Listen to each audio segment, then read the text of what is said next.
is an ocean in a storm. You may wonder who I am and why I say this.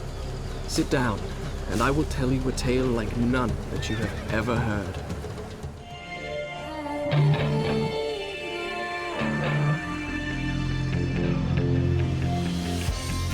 The Prince of Persia was really born as a 40-pixel high silhouette. You know, he was running and jumping and dodging traps before I knew what his name was or what his story was. The Montreal studio, with the core team and I, we began to work on a very first mock-up of what we thought the game could be. And when actually Jordan was here, and when he was watching what we had, the whole team, 7 core members and I, were watching himself watching the mock-up, and he was so flabbergasted. I saw the enthusiasm and excitement and the new ideas that they had. I was convinced that they were really going to do something good, and I also knew that this was a project that I wanted to be a part of. It's the story of a prince who tried to save the day after having himself brought chaos into a huge palace. His elf is an adventure by a young, mysterious princess and a magical dagger, but a villain vizier is after them.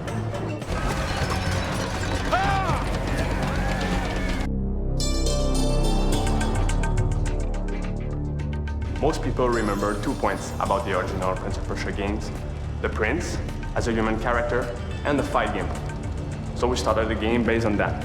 We implemented dynamic loading in the game to enhance immersion for the player, to provide seamless transition between all the locations in the game, so the player really feels in the palace when he plays. We exaggerated the proportions of the tower on the rooms to create a more immersive and spooky universe. The prince can interact with almost everything, so we had to justify the level design artistically.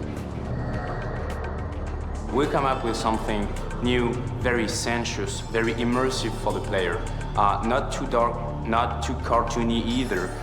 Something that feels realistic, but still is, I think the word is plausible. This type of level design and interactions with the environment allowed us to implement cinematography techniques with the camera. We have the free camera, fight camera, first-person view, and the alternate camera.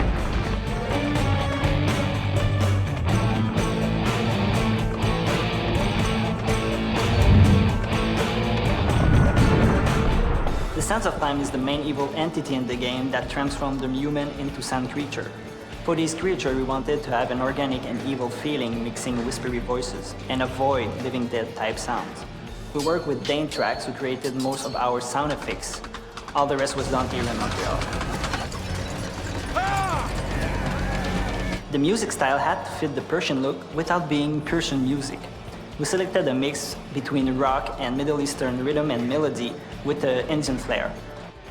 We worked with composer Stuart Chatwood, who was also part of the band Tea Party.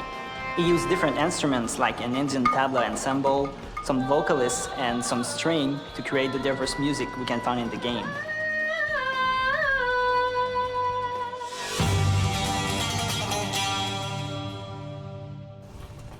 The sand, why does it glow? I can tell you. Inside the hourglass is a marvel that no living man has seen. We played a lot around with the idea of Persian ninja, acrobatic stuff. Basically, we came up with a character granted with a full range of movesets.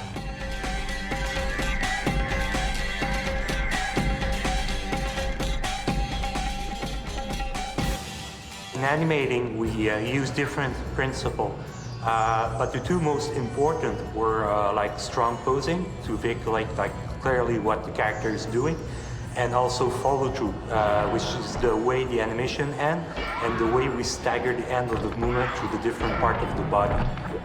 First, we start off by working the design of character and doing a paper sketch. Once we got a good design, we move on to 3D creating the skeleton. On top of that, we layer the polygon mesh and texture. And once we got a satisfying result, we let it age to see if it passed the test of time. The Prince has more than 750 animations. It doesn't have 750 moves, but here we're talking about all this little transitions animation that makes the Prince switching from a behavior to another very smoothly. Basically, he has the biggest range of moveset in any action-adventure 3D game.